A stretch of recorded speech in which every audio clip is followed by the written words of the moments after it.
Hai đội sẽ chung một bàn ạ. Vâng, có thể thấy là ban tổ chức đã chuẩn bị cho các đĩa mận ở trên bàn rồi ạ. Và các đội chúng ta sẽ lưu ý là đứng đúng với những đĩa mận này thì quả cũng rất là to. Đáng kể những quả nhỏ hơn thì chắc là sẽ ăn được nhiều hơn. Và trước khi bước vào phần thi này thì anh cảm nhận như nào ạ? Đấy. Như bình thường anh có ai ăn mận không ạ? Thì chứ ăn đi. Ăn nhiều. Ngày nào ăn? Mỗi lần ăn được khoảng bao nhiêu quả? Chục quả đấy. Hy vọng là hôm nay anh sẽ ăn được thật nhiều hơn số lượng chục quả.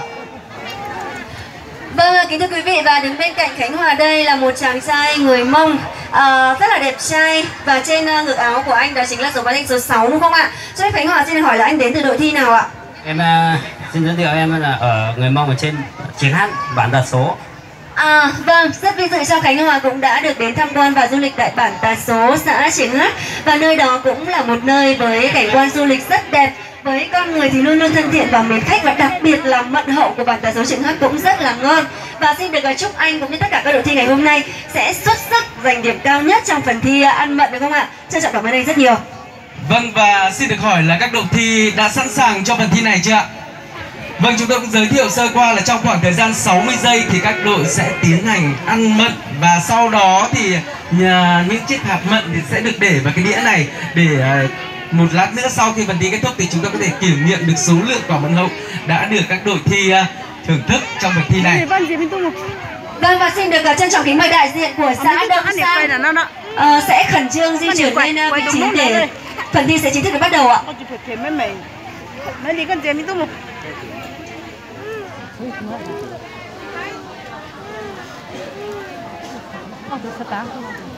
Vâng, thưa quý vị, mỗi đĩa mận hậu này thì ban tổ chức đã chọn và có số lượng là 20 quả mận. Và các thành viên sẽ thực hiện phần thi của mình trong khoảng thời gian 60 giây.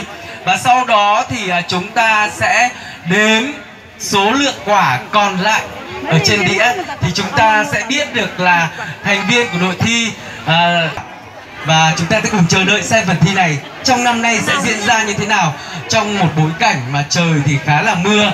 Nhưng các thành viên của các đội thi đã thấy rất nhiều khán giả, rất nhiều những quý vị, những du khách đến từ mọi vùng miền đã về với chúng ta, về với ngày hội hái quả Mộc Châu, và điều đó hết sức tuyệt vời.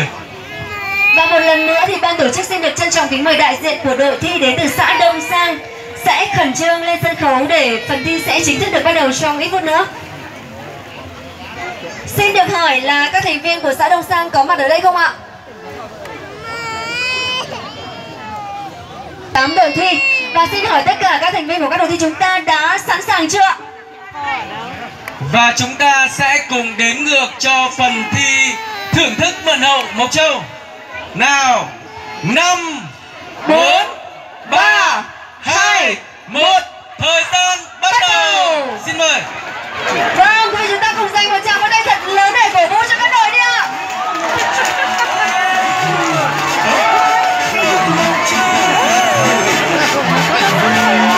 Vâng, mà Minh Huyền đã từng giới thiệu với quý vị, đây là một phần thi đặc biệt nhất và tạo nên nhiều những cảm xúc nhất trong ngày hội hái quả. Các thành viên thì cũng đang cố gắng hết sức mình để ăn được thật nhiều số lượng mận hậu. Vâng ạ, có thể thấy là mỗi đội thì đều có một cái cách thức riêng cho phần thi của mình. Và có những đội thì Khánh Hòa thấy là cho 2 quả vào cùng một lúc một cách nhanh được ạ. Vâng, 40 giây đã đi qua rồi và chúng ta sẽ cùng chờ đợi 20 giây còn lại đội thi sẽ thực hiện phần thi như thế nào. Vâng, các đội cố lên, chỉ còn 20 giây nữa thôi ạ, cố lên ạ. Vâng, chỉ còn 10 giây thôi. 5, 4, 3, 2, 1, hết giờ. Vâng, một cảm xúc rất đặc biệt tại ngày hội hái quả hôm nay. Các đội thi sẽ cố gắng thực hiện nốt phần mận hậu đang còn ở trong miệng.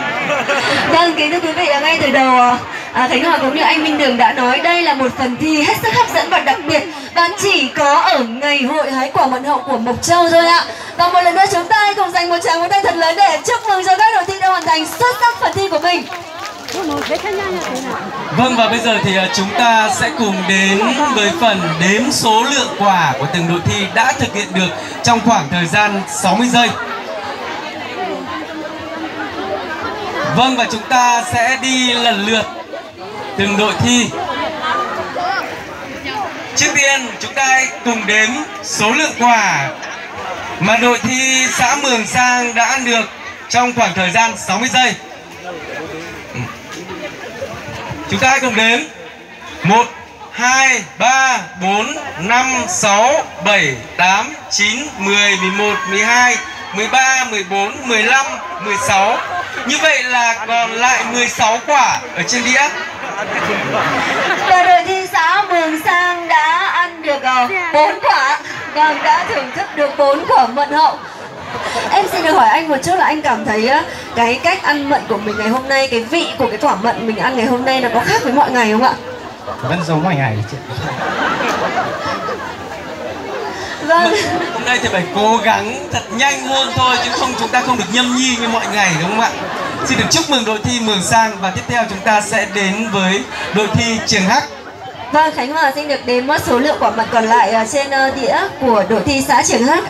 1, 2, 3, 4, 5, 6, 7, 8, 9, 10, 11, 12, 13, 14, 15 và 16. Cũng là 16 quả của đội thi Trường Hắc. Chắc hẳn rồi, hôm nay thì ăn được 4 quả mà.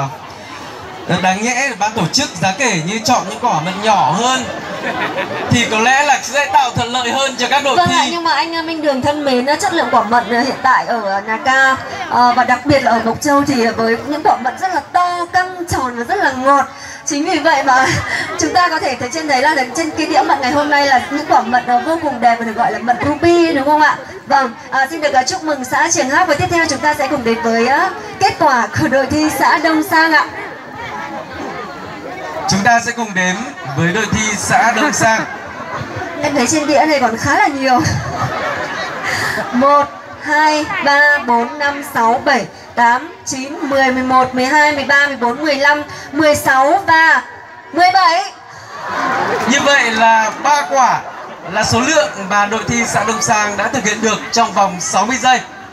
Báo cáo anh, nếu như mà em biết trước là em sẽ thi được như thế này thì em sẽ không ăn 5 quả từ sáng đến giờ, khả năng sẽ ăn được nhiều hơn. Không, anh đã biết thế, sáng nay mình đừng ăn sáng. Một lời giải thích rất là dễ thương. Biết thế thì không ăn. Đặc biệt là quả mận năm nay thực sự là ngon, chỉ vì là nó quá to, mình ăn không nổi đâu. Thôi 3 quả cũng là một kỳ tích rồi. Chúng ta sẽ cùng chúc mừng đội xã Đông Sang, và bây giờ thì chúng ta sẽ cùng đến với đội thi của bản Tà Phành, xã Tân Lập. Và tôi sẽ đếm số lượng quả còn lại. 1, 2, 3, 4, 5, 6, 7, 8, 9, 10, 11, 12, 13, 14, 15, 16. Vâng, vẫn là con số 16 của đội thi đến từ bản Tà Phành, xã Tân Lập. Chúng ta sẽ cùng chúc mừng bản Tà Phành với số lượng 4 quả trong vòng 60 giây.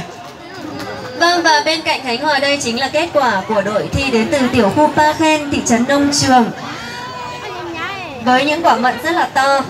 Em xin được hỏi là bình thường ở nhà anh ăn mỗi một lần anh ăn được bao nhiêu quả mận ạ? Bình thường ở nhà thì mình thích ăn 6 quả đấy. Bình thường ở nhà thì ăn 5-6 quả. Và bây giờ em sẽ cùng đếm xem kết quả của anh hôm nay như thế nào ạ. 1, 2, 3, 4, 5, 6, 7, 8, 9, 10, 11, 12, 13, 14, 15 và 16 ạ. Vẫn là con số 16. Chắc quý vị sẽ có những ý tưởng khác ở trong con số này, đúng không ạ? Xin được chúc mừng đến đội thi đến từ tiểu khu Pa Khen, thị trấn Nông Trường, Mộc Châu. Và chúng ta cũng đang, thung lũng Mận Nà Ca cũng đang nằm ở tiểu khu Pa Khen, thị trấn Nông Trường, Mộc Châu, đúng không ạ? Thì đáng nhẽ anh phải ăn được nhiều hơn chứ.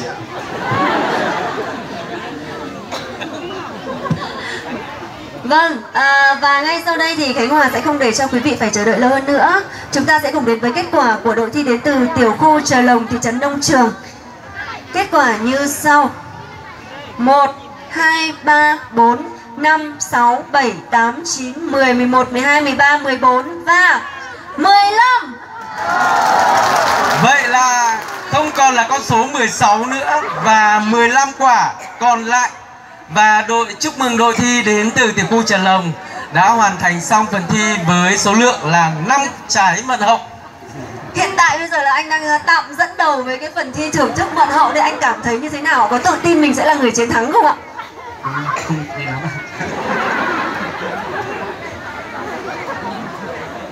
Vâng, và để xem có phải là tiểu khu Trà Lồng sẽ là đội thi mà có số lượng mận nhiều nhất hay không, chúng ta sẽ cùng đến với đội thi tiếp theo.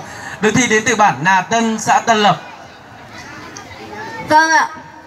Kết quả của đội thi đến từ bản Nà Tân, xã Tân Lập như sau: 1, 2, 3, 4, 5, 6, 7, 8, 9, 10, 11, 12, 13, 14, 15.